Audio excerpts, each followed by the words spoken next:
तैयार रहिए। स्टार्ट।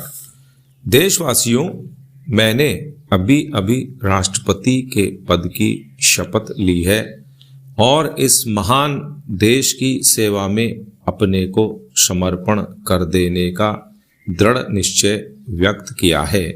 मैं आपके सामने भारत के गणराज्य के प्रतीक और चिन्ह स्वरूप राष्ट्रपति के रूप में खड़ा हूँ।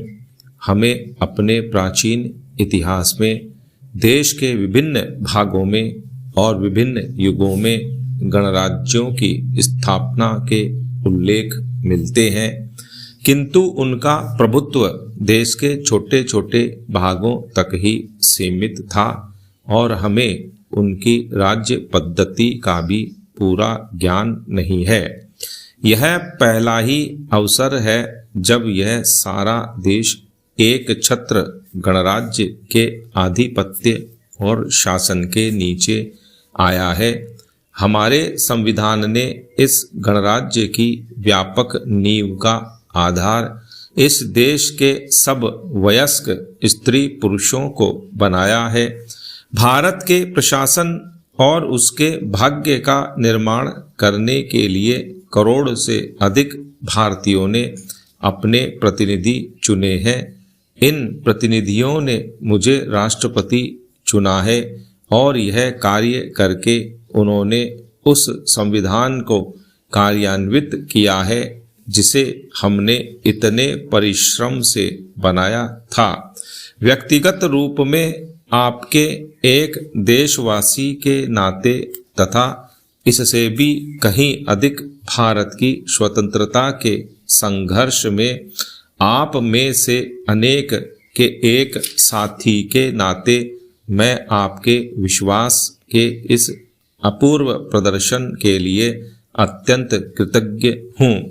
किंतु कृतज्ञता से भी कहीं अधिक मैं इस उच्च पद के गुरुतर उत्तरदायित्व और भार का अनुभव कर रहा हूँ। पैरा।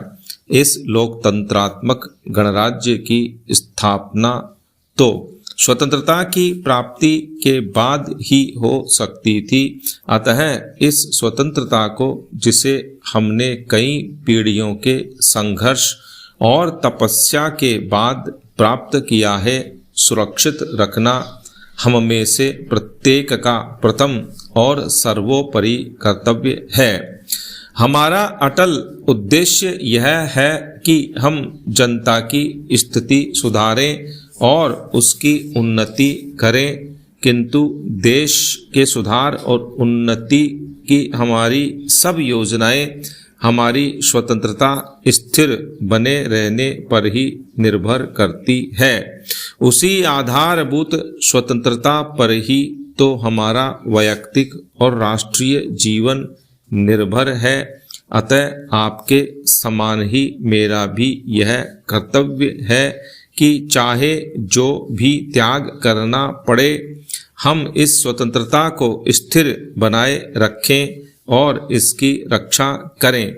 इस कर्तव्य को पूरा करने में मेरा प्रथम और सर्वोपरि प्रयास यह होगा कि देश के विभिन्न भागों, विभिन्न धर्मों और विचारों के लोगों के प्रति मैं समता और निष्पक्षता बरतूं। दूसरा कर्तव्य जिसमें कि मैं आपका सहभागी हूँ, यह है कि मैं अन्य सब देशों की मैत्री प्राप्त करने का प्रयास करूं और उनसे सहयोग करने के रास्ते निकालूं। इस देश के सब लोगों से मेरा निवेदन है कि वे मुझे अपने में से ही एक माने और मुझे ऐसा अवसर और प्रोत्साहन दें जिससे माता शक्ति उनकी सेवा कर सकूं। भगवान से मेरी विनती है कि वह मुझे शक्ति और सुबुद्धि दे ताकि मैं सच्ची सेवा भावना से अपने कर्तव्यों और उत्तरदायित्वों को पूरा कर सकूं। पैरा। आदरणीय सदस्यों, भारत गणराज्य की सर्वप्रथम संसद के जो हमारे संविधान के अनुसार चुनी गई है, सदस्यों के रूप में मैं आप लोगों का स्वागत करता हूँ। विधानसभाओं की रचना और राज्य के अधिपति संबंधी संविधान के उपबंधों को हमने पूरी तरह से कार्यान्वित किया है और इस प्रकार हमने अपनी यात्रा की एक मंजिल पूरी कर ली है। जैसे ही यह मंजिल समाप्त होती है, दूसरी मंजिल शुरू हो जाती है। कोई भी जाति या राष्ट्र अपनी भावी निर्माण यात्रा में आराम से नहीं बैठ सकता।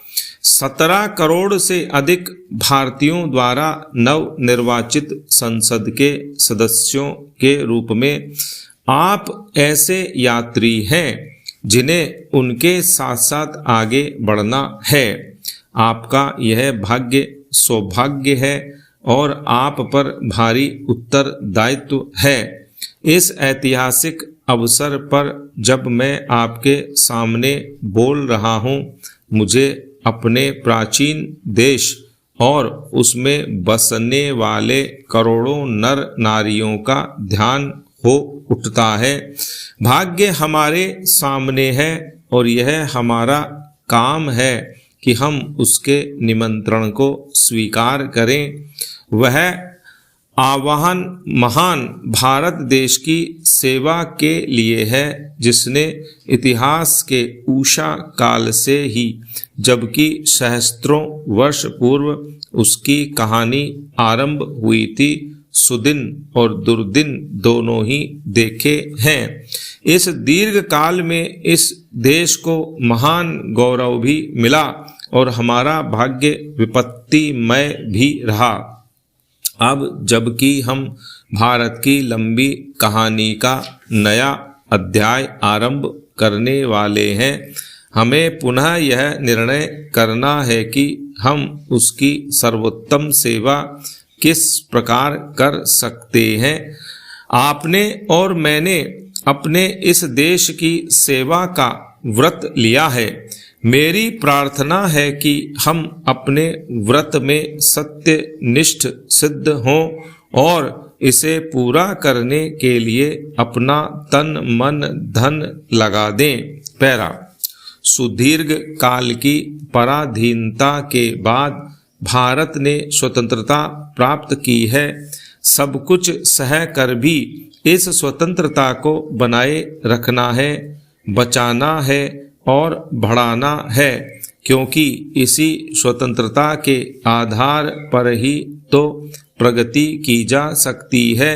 किंतु केवल स्वतंत्रता ही पर्याप्त नहीं है, उसे अपने साथ जनता को भी कुछ सुख लाभ कराना चाहिए और वे जिन बोझों से दबे हुए हैं उनको कम करना चाहिए। इसलिए यह बात हमारे लिए अत्यंत महत्वपूर्ण हो गई है कि हम तेजी के साथ जनता की आर्थिक उन्नति करने के लिए जुट जाएं और समता तथा सामाजिक एवं आर्थिक न्याय के जो उच्च आदर्श हमारे संविधान में अंकित हैं, उनको पूरा करने के लिए हम प्रयास करने लगें।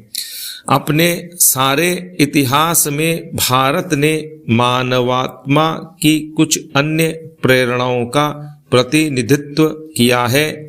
संभवतः भारतवर्ष का विशिष्ट लक्षण यही रहा है और अभी हाल में ही उस प्राचीन भावना के उत्तम प्रतीक को हमने महात्मा गांधी के रूप में देखा है, जिन्होंने अपने नेतृत्व में हमें स्वतंत्रता दिलाई।